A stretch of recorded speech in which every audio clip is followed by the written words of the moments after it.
And welcome everyone to Sports Talk Line, where we talk sports 24/7, 365. And on today's episodes of Battle for the Big East, we got Kevin McNamara, and we're going to be talking about the Providence Friars. How you doing today, Kevin? I'm doing good, Tom. How you doing? I'm all right. So I think with Providence, they had the ups and downs all within a week. Yeah. Last week, they got a big win against UConn. This week, they got the game where James Bouknight comes back, and boy, did Bouknight come back. Mm-hmm. So my question to you, Kevin, since you follow the Providence Friars so much, how do you rate the Providence season so far? Because they were picked to be number 3 in the preseason Big East poll, and now we're looking at it towards the end. How do you rate them so far?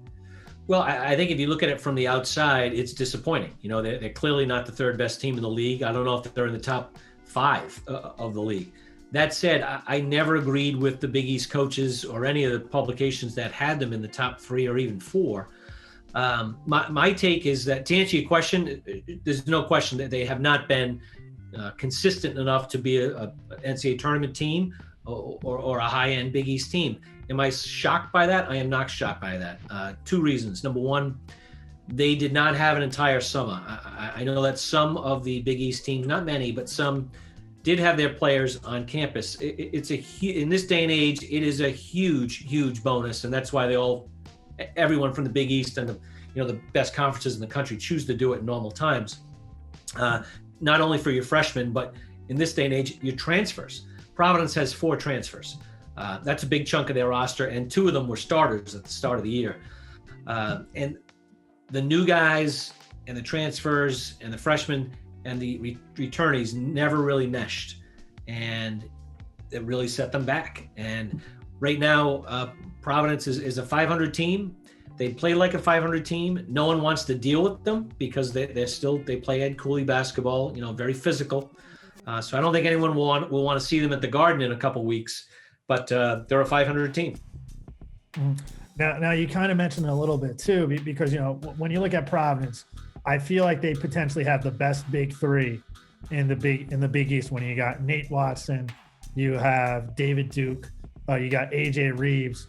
But what do you think has been the biggest issue so far? Has it been their offense, or has it been their defense, or is there something totally different? 2 things on that question, Phil. So Watson and Reeves are both high-end players, no question about it. AJ Reeves is not. He has some explosions, but he's wildly inconsistent. If you give him catch-and-shoot jump shots, he's maybe the best shooter in the league. If you make him work hard to get the ball and put the ball on the floor, he's just another guy, and that's what really hurts him right now, and it's hurt his development and the team's development, because you hear all the time, Providence needs a third guy. Well, I don't know if AJ can be that third guy. I've seen enough now for 3 years. He's a 8 to 10 point per game scorer and a low 30% shooter. It's just the way it is. He's played a lot of minutes. That's pretty much what he is right now.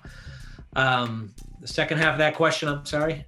Do you think, is there anything else besides that could be a big issue for Providence? Could it be their defense? Defense, yeah. So this is statistically, this is the worst defensive team that Ed Cooley has had throughout this really good run where they made the NCAA tournament 5 of 6 years. On the Ken Palm defensive efficiency numbers, Providence has always been top 50 or roughly top 50. This year they were low 100s until the last couple of weeks where they've jumped up into the 70s or so. Ed Cooley would say they don't guard the ball one-on-one, keep people in front as well as you need to in the Big East. And then they really have let up and been hurt by not defensive rebounding. They've let up way too many offensive rebounds, multiple games that have led to losses. One, Georgetown on the road, where they blew an 18-point lead. And then just this week, the Connecticut game, Connecticut really beat them up inside after Providence doing a really good job against Connecticut off the glass only a week ago. Mm-hmm. Now something else too, when you mentioned rebounding, and you mentioned Providence basketball, I think of Nate Watson, and he was in the running for the early half of the season of Big East Player of the Year. Now, do you think if they run the offense through Nate Watson, does that hurt David Duke and the other guys on the perimeter, or does that help? Well, what's really happened, Tom, is Jared Bynum was hurt on January the 2nd in a game against Creighton. Since in the preceding 7 games, Providence was 2-5. Actually, it might have even been worse than that. He just came back in the last game. He played 15 minutes against UConn. He's the only legitimate point guard they have on the team. So offensively, I think with Bynum out, Cooley has had to basically Band-Aid everything, put an awful lot of a load, too much of a load on David Duke, where he now brings the ball up, has to create for others, and score. And then opposing teams have figured out when they throw the ball into Watson in the post, they're running a second person at him all the time. Now, he's gotten to be a much better passer out of the post. Instead of turning the ball over, he's looking to find guys and doing a good job. But without that extra facilitator, Providence's offense has really been hurt. You know, it's funny you mention that, because there is someone who we haven't talked about yet, but I think he's a freshman who has developed well throughout the season. When you talk Big East freshman, Posh Alexander has been stealing most of the headline. You also had Dawson Garcia at Marquette, but I really like the development of Alyn Breed. And how do you think his development has impacted the Providence Friars?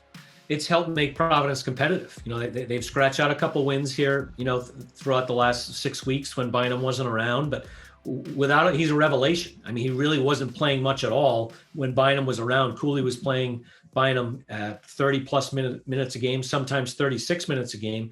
Bynum Breed did not play at all in several games through the November, December period. I just assumed he was a freshman who wasn't ready. They threw him in there because they had no choice, and he's had some big games. He's really helped them.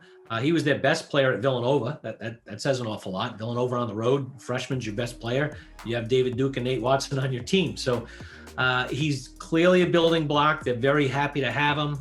A good recruit, Ivan Thomas, found him. He's from Atlanta. He's an interesting kid.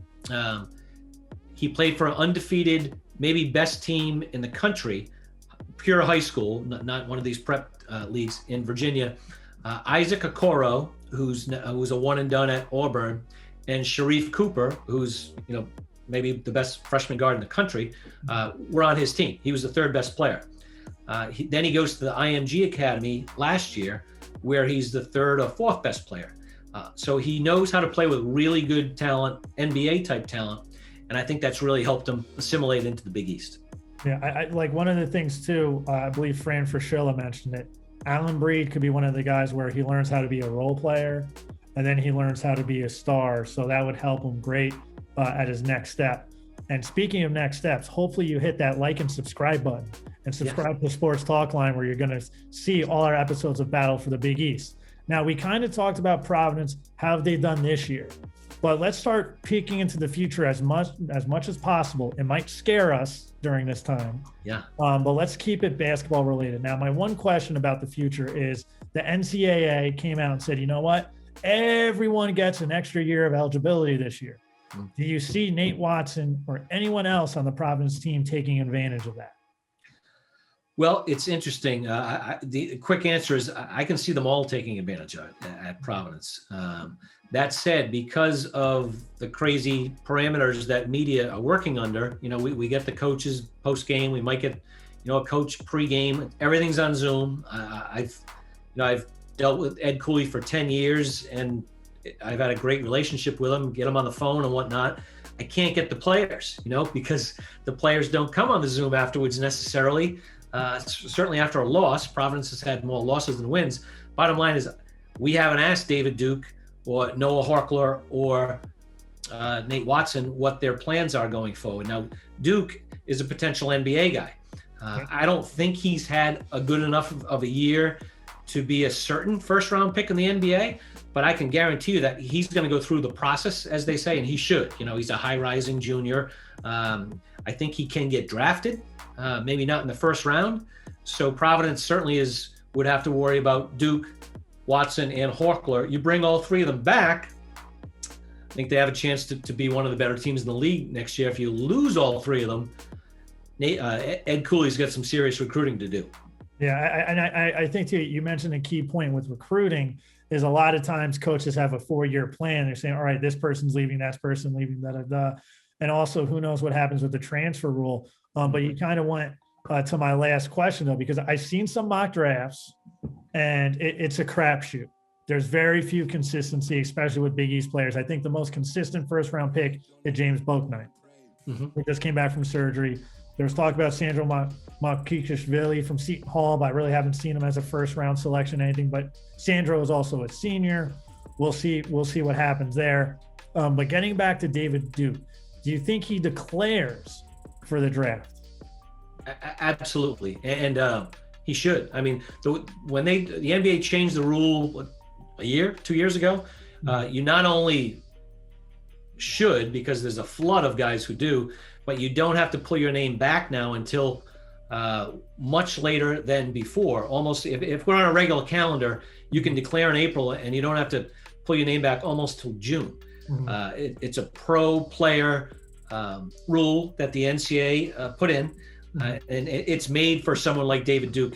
David needs to go to see NBA teams, get worked out by NBA guys, hear what they have to say, and then make an educated decision. And I think that's exactly what he will do. All right, Kevin, before you leave, can you tell us where we can find you in social media and all your other sports ventures? Yeah, no, absolutely. I appreciate that.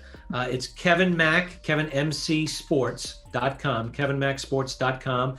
It's a website that was launched in October. It's very heavily slanted to college basketball and the Big East. So it's not just Providence news. It's insights on all the teams in the league. And I also host a radio show on WPRO in Providence from 6 to 7 p.m. Again, an awful lot of Big East and college basketball, and that's 6:30. 6 WPRO. You can download the app, please.